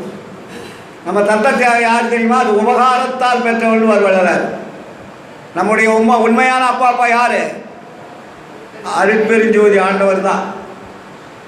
அதனால தான் அவர் என்ன சொல்றார்? தாயாகி தந்தையுமாய் தாங்குகின்ற தெய்வம். அதுக்கு நிகர் ஏதாவது இருக்கா? தனக்கு நிகரில்லா தனித்தலைமை தெய்வம்னார். சேயாக என வளர்க்கும் தெய்வம் அதே தெய்வம். அது எங்க இருக்கு? சிற்சபையில் விளங்குகின்ற தெய்வம் அதே தெய்வம்னார். அந்த தெய்வம் வேற எங்கே இல்லை, வெளியே போய் தேடாதீங்க, உங்கள்கிட்டயே இருக்கு. அந்த தெய்வத்தை தொடர்பு கொள்வதற்கு நாம் என்னென்ன செய்யணும்? ஜீவகாருண்யத்தை முழுமையாக நம்ம கடைபிடிக்கணும். அது செயற்கையாக இருக்கக்கூடாது, இயற்கையாக இருக்கணும். ஏன் சன்மார்க்க சங்கங்களில் சோறு போட சொல்கிறாருன்னா, ஏன் சோறு போடுறோம்? சோறு போடுறதுனால மற்ற வந்து திருட்டு போயிடலாம், அதனால் நமக்கு என்ன லாபம்னு சில பேர் கிண்டல் அடிக்கிறவங்களும் உண்டு இல்லைங்களா? ஜீவகாருண்யம் விளங்கும் போது அன்பும் அறிவும் தானாக விளங்கினார் வள்ளலார். ஜீவகாருண்யம் விளங்கும் போது என்ன கிடைக்கும் நமக்கு? அன்பும் அறிவும் தானாக விளங்கும். ஜீவகாருண்யம் மறையும் போது அன்பும் அறிவும் தானாக மறையும்னர். அப்போ நீ ஜீவகாருண்யம் விளங்க விளங்க என்ன ஆகுது? இந்த பாடிக்குள்ள அன்பு வருது, அறிவு விளங்கவடையுது. அன்பு யாருக்கிட்ட இருந்து வருது? மற்ற ஜீவர்கிட்ட இருந்து நம்ம வாங்கணும் இல்லைங்களா? அறிவு எங்க இருக்கு? அது இறைவன்கிட்ட இருந்து நம்ம வாங்கணும்.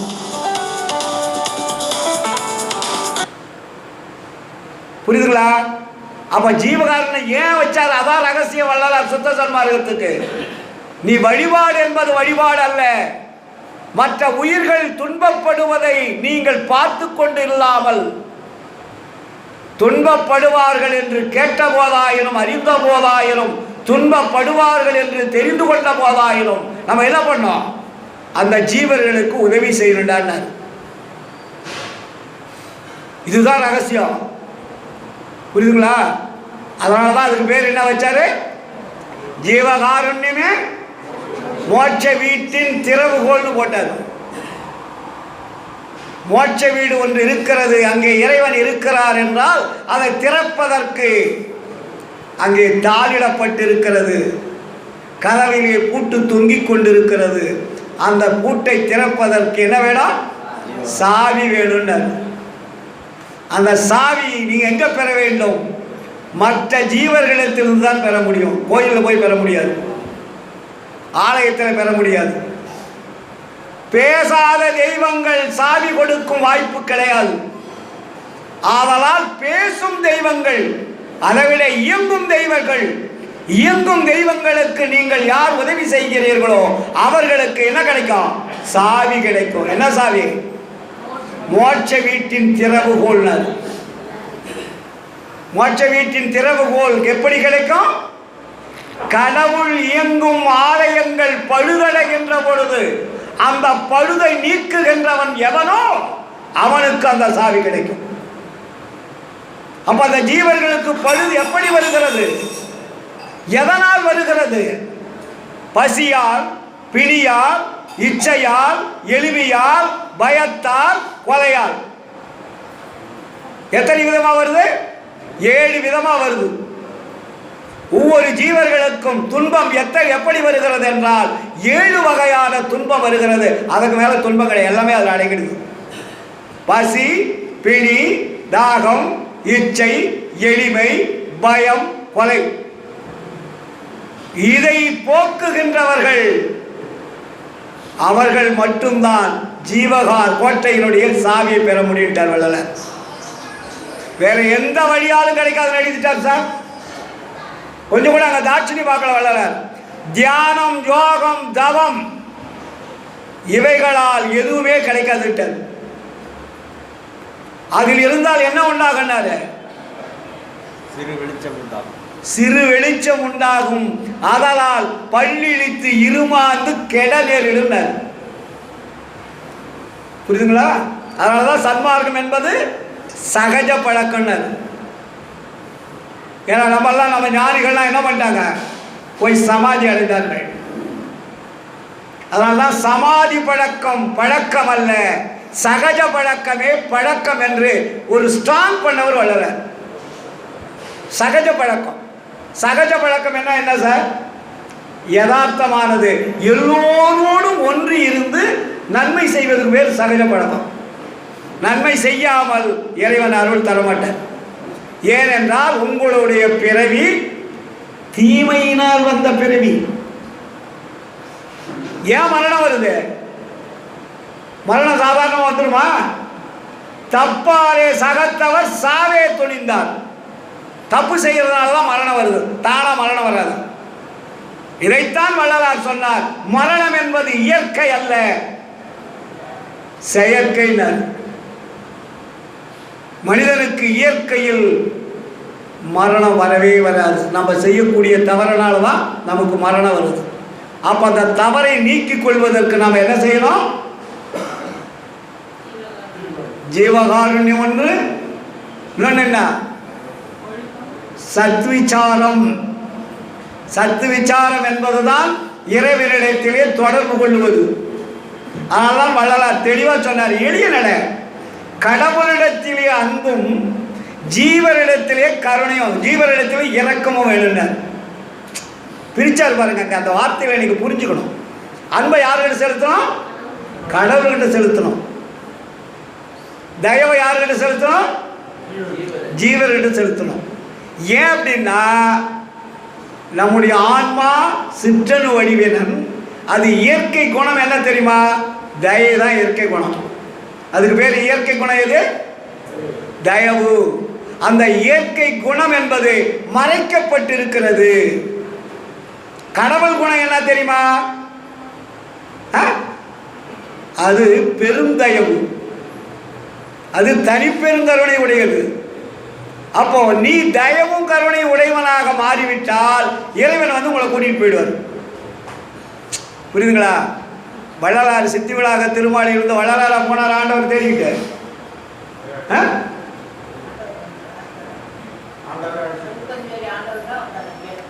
பாருங்க, அம்மா சொன்னது இல்லை. தனித்தலைமை பெரும்பதி என் தந்தை வருகின்ற தருணம் இது, சத்தியங்கான் சகதரத்திற்கேன்மின் இனித்தனரும் கனி போன்ற எண்ணுளம் தித்திக்க இன்னமுதும் அறுத்தி என ஏழுலகும் போட்ட மனித்த உடம்பு இதை அழியாதே வாய்மை உணவாக்கி மண்ணுல சித்தியெல்லாம் செய்ய வல்லபமும் கொடுத்தனர். இல்லைங்களா?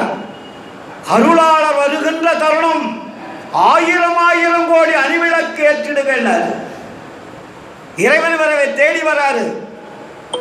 அப்ப என்ன சொல்றாரு? அருளாளர் வருகின்ற தருணம் இது தோழி, ஆயிரம் ஆயிரம் கோடி அணிவிளக்கு ஏற்றிடுக, தெருளாய பசு நெய்யை விடுக, மற்ற நெய்யே திருமேனிக்கு ஒரு மாசு செய்தாலும் செய்யும்.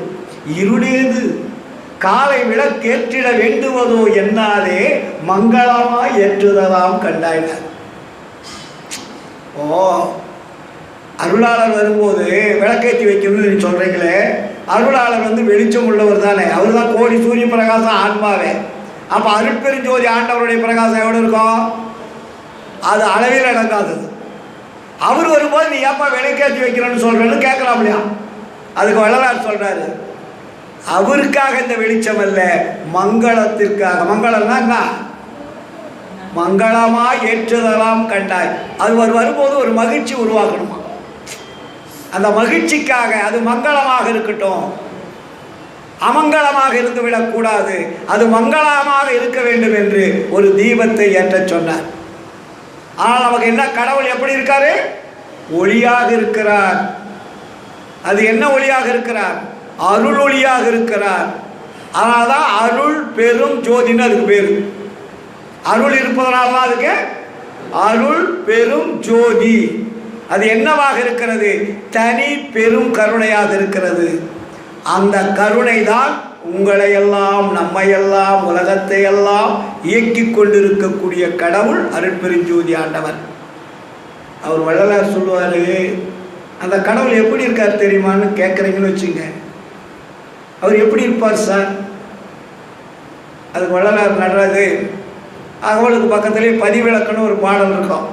அது பூரா அருட்பெருஞ்சோதி ஆண்டவரை பற்றி பேசுறது தான். படிக்கிறீங்களா இல்லையா? அகவடு அட்டகம் பதிவிளக்குன்னு வரும்.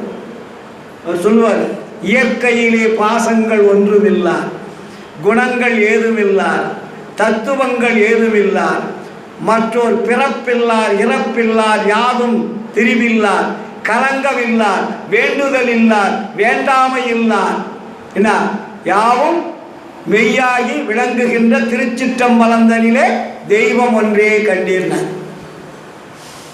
கடவுளுக்கு என்ன டெஃபினேஷன் கொடுத்தாரு பார்த்தீங்களா? நீங்கள் இந்த கும்பிட்ற கடவுளுக்கெல்லாம் என்ன இருக்கு? மனைவி, குழந்தைகள், குடும்பங்கள் எல்லாமே இருக்குல்ல. ஆனால் வள்ளலார் சொன்ன கடவுளுக்கு அப்படி இல்லைன்னு அவரே சொல்றார்.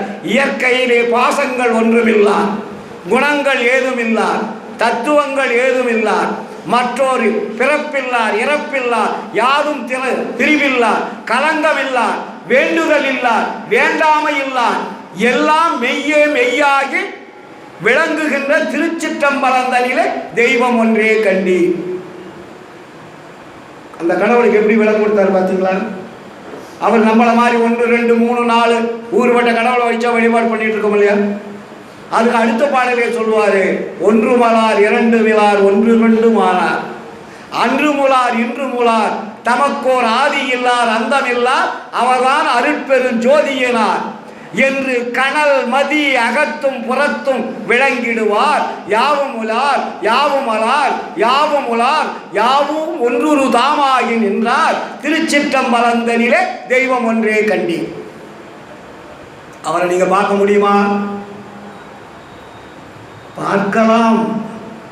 நாம் கடவுள் எங்கோ இருக்கிறார் என்று தேடிக்கொண்டு அலைய வேண்டாம்.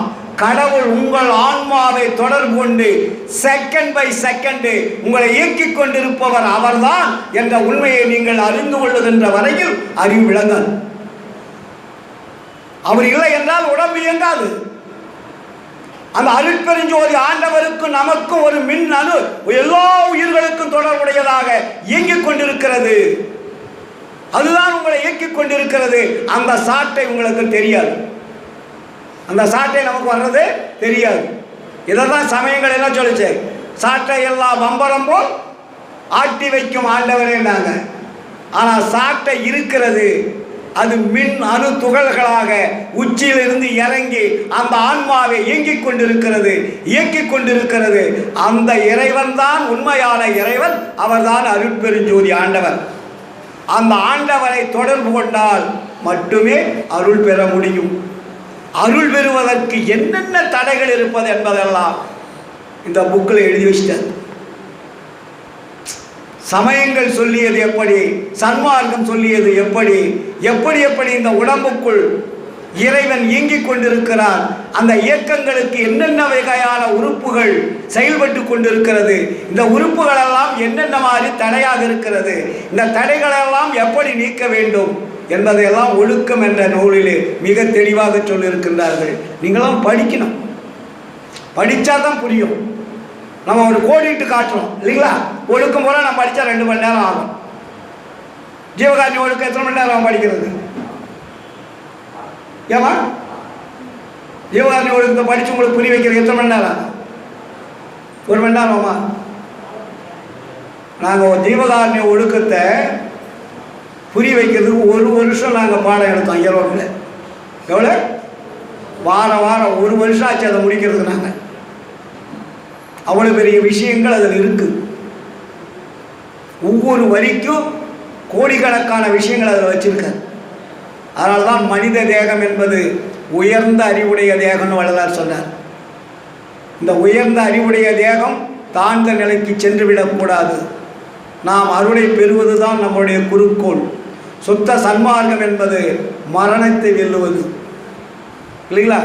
பையனோடு சொன்னாலே எல்லாருக்கும் வயது வரம்புகள் உண்டு. சுத்த சன்மார்க்கத்துக்கு வயது வரம்புகளே கிடையாது. ஞானசரிகள் படிச்சிருப்பீங்க இல்லையா?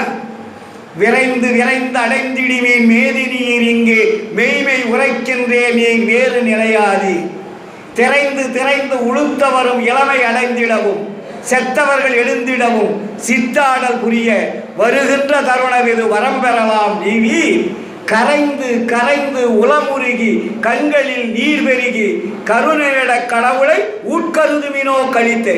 எங்க நினைக்கணும் கடவுளை? உள்ளே பார்க்கணும். அதனாலதான் மனாசரிகளை முதல் பாடல் என்ன?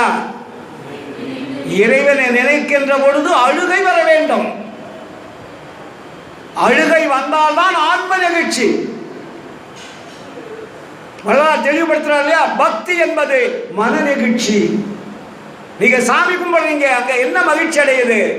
மன மகிழ்ச்சி அடைகிறது. ஆன்மா மகிழ்ச்சி அடைவதில்லை. அப்ப ஆன்மா மகிழ்ச்சி எப்ப அடைகிறது? ஜீவகாருண்யத்தினால் மட்டும்தான் ஆன்ம நெகிழ்ச்சி, ஆன்ம உருக்கம், ஆன்ம மகிழ்ச்சி. ஆன்ம உருக்கம், ஆன்ம நெகிழ்ச்சி, ஆன்ம மகிழ்ச்சி ஏற்படுகின்ற பொழுதுதான் ஆன்மாவிலிருந்து உங்களுடைய கண்களிலே நீர் வழியும். அது நிகழ்ச்சி. அதனால்தான் வள்ளலார் சொன்னார், நினைந்து நினைந்து உணர்ந்து உணர்ந்து நெகிழ்ந்து நெகிழ்ந்து அன்பே நிறைந்து நிறைந்து ஊற்றெடும் கண்ணீர் அதனால் உடம்பு நனைந்து நனைந்து அருளமுதே.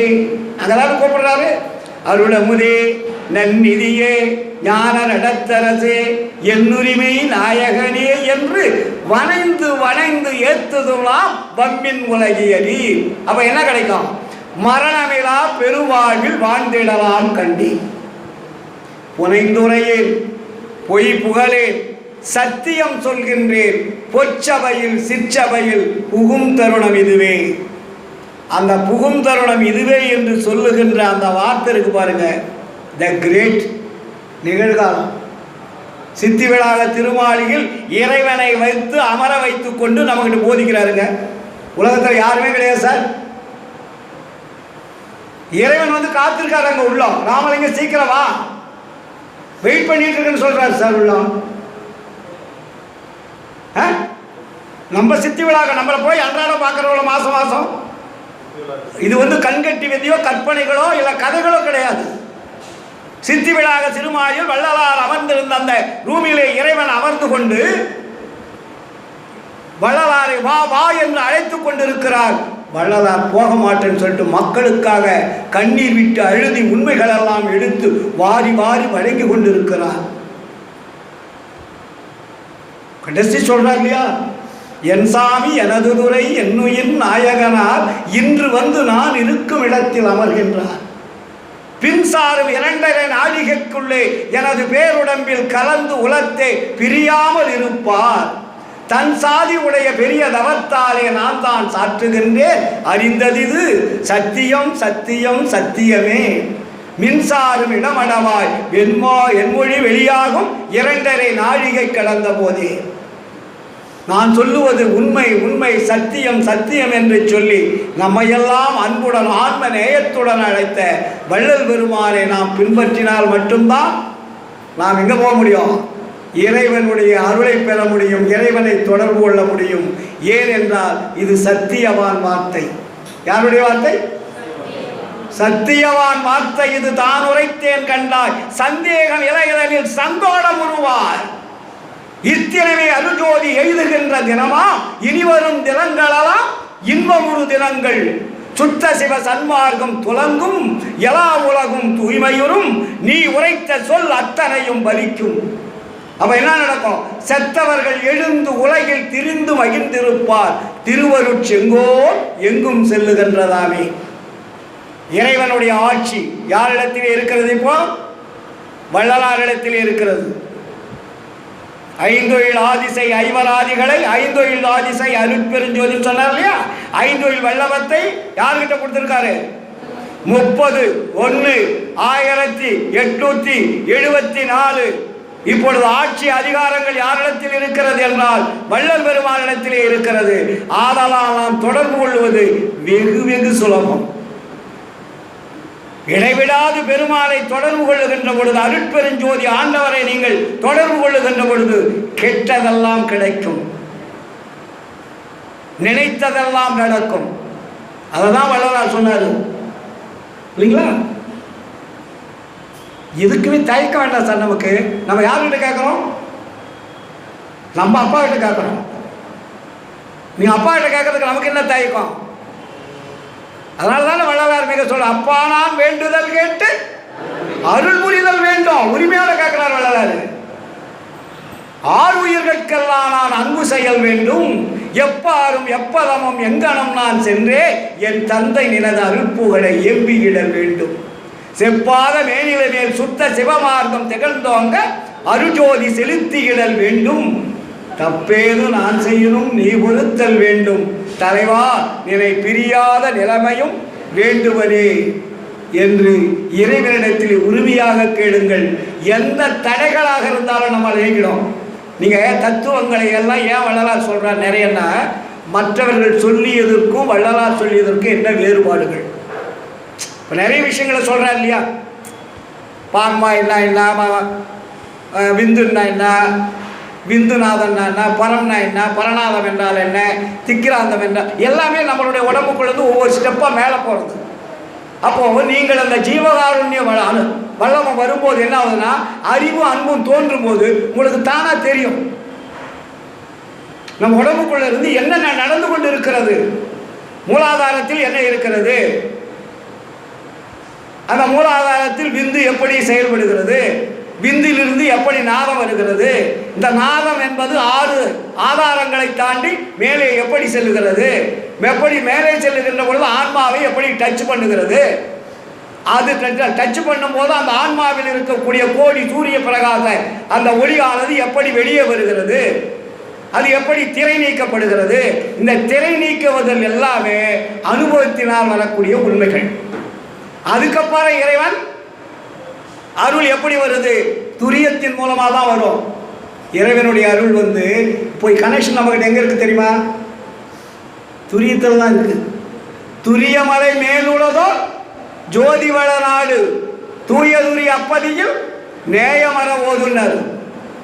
புரியுதுங்களா? அப்போ நம்ம துரியம் என்பது இறைவன் தொடர்பு கொள்ளக்கூடிய இடம். இந்த இடத்தின் வழியாகத்தான் இறைவனுடைய ஒளியானது, அருள் ஒளியானது உள்ளே நுழைந்து ஆன்மாவை மறைத்துக் கொண்டிருக்கக்கூடிய திரைகளை நீக்கும் வல்லமை உடையது. இது எப்ப கிடைக்கும்? அனுபவத்தினால் கிடைக்கும். அதனால்தான் வள்ளலார் இதை நீ அனுபவத்தால் அறிக, அனுபவத்தால் அறிகன்னு சொல்லிட்டு அதுக்குள்ளான விளக்கமெல்லாம் நம்ம கொடுத்துட்டார்.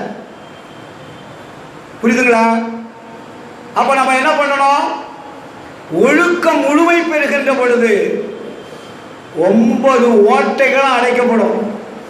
அந்த சீக்கிரம் தெரியுமா உங்களுக்கு? நம்ம உடம்புல எத்தனை துவாரங்கள் இருக்கு? 9 துவாரங்கள். எதுக்கு அது? 9 கழிவுப் பொருள்களை வெளியே தள்ளுவதற்கு. வாய் ஒண்ணுதான் வாங்கிறது, உள்ள தள்ளுறது. நமக்கு ஒரு வாய் மட்டும்தான் உள்ள போறதுக்கு வழி கொடுத்துருக்காரு கடவுள், தெரியுமா? வேற ஏதாவது நீ உள்ள பொருளை தள்ள முடியுமா சார்? 9 துவாரங்கள்ல எல்லாமே வெளியே வர்றதுதான். அதுல மூக்கு 2, அது வெளியும் வரும் உள்ளேயும் போவோம். காற்றை வாங்கி வெளியே அனுப்புறது. மூக்குக்கு 2 வேலை. சுவாசிக்கிற வேலை, உள்ள போய் பிராணவாயுவை அனுப்பிவிட்டு கரிமலவாய் கார்பன் டை ஆக்சைடு, அதாவது சுத்த காற்றை ஏற்றுக்கொண்டு அசுத்த காற்றை வெளியே அனுப்புவது. இது வேலை மூக்குக்கு. ஆனால் உள்ளே வந்து நம்ம எதை அனுப்பினாலும் வாய் வெளியே தான் அனுப்ப முடியும். அதான் உணவு. உணவை வேற வகையில் அனுப்ப முடியுமா சார்? அதனால் நம்ம என்ன பண்ணோம், இறைவன் அருளை கிடைக்கின்ற பொழுது 9 துவாரங்களும் அடைக்கப்படும்.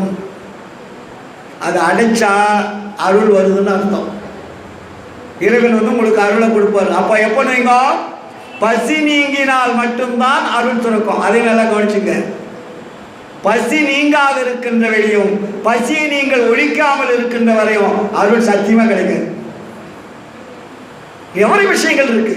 அதான் வள்ளலார் சொல்வார், நான் பசித்த போது தான் பசித்ததாகி நல்லுணவு கொடுத்து என செல்வமுற வளர்த்தாய், வான்பதிக்கும் நெடுமார்க்கும் கிடைப்பதறிதான். பசி என்றது வள்ளலார் வந்ததே கிடையாது. என்னுடைய பசி எனக்கு தெரியவில்லை இறைவா, உனக்கு தெரிந்தது. ராமலிங்கம் பசியோடு இருக்கிறாரே என்று நினைத்து அருட்பெருஞ்சோதி ஆண்டவர் அவருக்கு அருளை கொடுத்தார். பசி நீக்கிறவர் யார்? அவருக்கு பொருள் பசி அகன்றி அருள் பசி வருது. அருள் பசி வரும்போது யார் கொடுக்கணும்? பொருள் பசி வந்தால் நீங்கள் இட்லி போட்டுருங்க சார், நான் சாப்பிட்டுருவேன். அருள் பசிக்கு உங்களால் கொடுக்க முடியுமா? அருள் பசிக்கு தீனி போடுறது ஒரே ஒருத்தர் யாரு? அருள் பெருஞ்சோதி ஆண்டவர் மட்டும்தான். வேற கடவுளுக்கு அந்த தில்லும் கிடையாது, தகரியும் கிடையாது, அருளை கொடுக்கக்கூடிய வாய்ப்பு வசதிகள் கிடையாது. எல்லாம் தத்துவங்கள். அதனால்தான் அருள் பெரும் ஜோதி, அருளை பெறக்கூடிய ஜோதி, அருளை தரக்கூடிய ஜோதி. அந்த அருளை பெறுகின்ற பொழுது இந்த உடம்பு என்னவாக மாறும்? அருள் ஒளியாக மாறும். அதனால்தான் ஊன உடம்பே ஒளி உடம்பாய் ஓங்கி நிற்க ஞான அமுதம் நல்கிய நாயகனே. இந்த ஊன உடம்பானது இந்த உடம்பில் உள்ள ஒவ்வொரு அணுக்களும் ஒளி அணுக்களாக மாற வேண்டும். ஆன்ம லாபத்திற்கு ஆன்மாவனுடைய தன்மைக்கு தகுந்தார் போல ஆன்ம தேகம் அதுக்கு பேர் வச்சார். இப்போ நம்ம தேகம் என்ன தேகம்? ஊன தேகம்னு பேர். இதுக்கு பேர் என்ன? ஊன தேகம். பஞ்சபூதங்களாலான அசுத்த பூதகாரிய தேகம்னு பேர். இது நிறைய நம்ம பேசணும். ஏன்னா நம்மளுக்கு வந்து யதார்த்தமா ஒழுக்க நிலையில கடைபிடிச்சிங்கன்னா இது தானா தெரியும். நம்முடைய இந்த தேகம் அசுத்த போதகாரிய தேகம். இந்த தேகத்தை சுத்த போதகாரிய தேகமாக மாற்றணும். இதை மாற்றுவதற்கு எல்லாம் எங்கே இருக்கு? சரக்கு உள்ளே இருக்கு. அதனாலதான் அதுக்கு ஆன்ம தேகம்னு பேர் வச்சாரு. ஜீவ தேகம் ஆன்ம தேகமாக மாற வேண்டும். ஜீவ தேகம்னா உயிருள்ள தேகம். அப்ப உயிரை ஆப்சன்ட் பண்ணணும், ஆன்மா இயங்கணும். இப்ப ஆன்மா இருக்கிறது, உயிர் இயங்கிக் கொண்டிருக்கிறது. உயிர் நின்று போச்சுன்னா என்னாச்சு? மரணம்னு பேரு. அப்ப வள்ளலார் என்ன சொல்றாரு? இந்த ஊன தேகத்தை ஜீவ தேகத்தை ஆன்ம தேகமாக மாற்ற வேண்டும். புரியுதுங்களா? ஆன்ம தேகம் என்பது உயிரற்ற தேகம். உயிர் வந்து அங்க என்ன ஆயிடும்? ஆன்மாவோட ஐக்கியம் ஆயிடும். வெளியே போயிடுச்சுன்னா மரணம். ஆன்மாவோட இருந்தா ஒளி தேகம், அதுக்கு ஆன்ம தேகம். அருள் பெற்றால் உடம்பான அணுக்கள் அசுத்த பூதகாரி அணுக்கள் சுத்த பூதகாரிகளாக அணுக்களாக மாறும். முதலிலே சுத்த தேகம், இரண்டாவது முயற்சியிலே பிரணவ தேகம், மூன்றாவது முயற்சியிலே ஞான தேகம். இந்த மூன்று தேகமும் ஒன்றோட ஒன்று இணைந்தால் அதற்கு வேறு முத்தேக சித்தி என்பது பேர். அது பேர் என்ன? முத்தேக சித்தி என்பது பேர். மூன்றும் மெர்ஜ் ஆகணும். ஃபர்ஸ்ட் செகண்ட் தேர்ட் மூணு பாஸ் ஆகணும். பாஸ் ஆகிட்டு எண்டில் என்ன வருது? சுத்த பிரணவ ஞான தேகம். அதுக்கு பேர் வச்சார். அதுக்கு பேர் தான் சுத்த பிரணவ ஞான தேகம். அந்த ஞான தேகம் கிடைத்தால் மட்டும் போதாது, இறைவன் வந்து உங்களுக்கு என்ன கொடுக்கணும்? அழைக்கணும். அதுதான் கடவுள் நிலையறிந்து அம்மயமாதல். Last stage, the end. முடிவு என்ன? இறைவன் வந்து உங்களை அன்பினால் ஏற்றுக்கொண்டு கடவுள் நிலையறிந்து அயமாதல் என்ற அந்த கடவுளும் தானும் ஒன்றோட ஒன்று இணையக்கூடிய நேரம் இருக்கிறது. இணைந்ததுதான் கடவுள் நிலையறிந்த மயமாதல் என்று கூறிக்கொண்டு நாம் குறைந்த மனிதர்களாக இருந்தாலும் நாம் அடைய வேண்டிய லாபம் அளவில் அடங்காதது. சுத்த சன்மார்க்கத்தில் லாபம் கிடைக்கிற மாதிரி உலகத்தில் எங்கேயும் கிடைக்காது. நம்ம சன்மார்க்கிகள் குறைந்த பேர் இருந்தாலும் நீங்கள் நிறைந்த லாபம் பெறுவீர்கள். அதற்கு ஆண்டவரிடத்தில் வள்ளல் பெருமான் உத்தரவாதம் வாங்கியிருக்கார். ஏன்னா இதெல்லாம் என்னுடைய குழந்தைகள், உங்களுடைய குழந்தைகள், நான் வளர்த்த குழந்தைகள், சுத்த சன்மார்க்கத்தில் வளர்ந்து கொண்டிருக்கக்கூடிய குழந்தைகள். தெரிந்தோ தெரியாமலோ அது பாட்டு பேசிக்கிட்டு இருக்கு. அதுங்களுக்கு ஏதோ ஒரு நல்ல வழிகாட்டுங்கள் என்று வள்ளல் பெருமான் நம்மையெல்லாம் அரவணைத்து அன்பு காட்டி நம்மளையெல்லாம் மேலே வேற்றி விடுவார். நாம் பயப்பட வேண்டிய அவசியம் இல்லை. ஆனால் நம்முடைய எண்ணம், சொல், செயல் எல்லாமே எங்க இருக்கணும்? அருட்பெருஞ்சோதி ஆண்டவரிடத்திலே தொடர்பு கொள்ள வேண்டும். அதற்கு உபாயமாக இருக்கக்கூடிய ஜீவகாருண்யமும் சத்து விசாரமும் நாம் இடைவிடாது கடைபிடிப்போம் என்று கூறிக்கொண்டு இந்த வாய்ப்பளித்த அத்தனை அன்பு உள்ளவர்களுக்கும் என்ன கொடுக்கணும்? நீண்டாயும் நிறைந்த செல்வம், அழியா புகழ், அருள் கொடுத்து மரணமிலா பெருவாழ் வாழ்வதற்கு வழிகாட்ட வேண்டும் என்று சொல்லி எல்லாம் வல்ல இறைவனை வேண்டிக் கொண்டு இந்த சிறிய உரையை நிறைவு செய்கிறேன். நன்றி, வணக்கம், வாழ்த்துக்கள். அருட்பெரும் ஜோதி அருட்பெரும் ஜோதி தனி பெரும் கருணை அருட்பெரும் ஜோதி.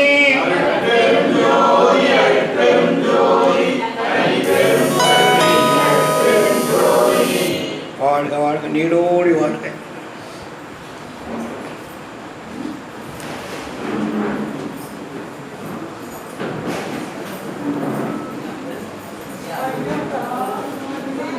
ரவி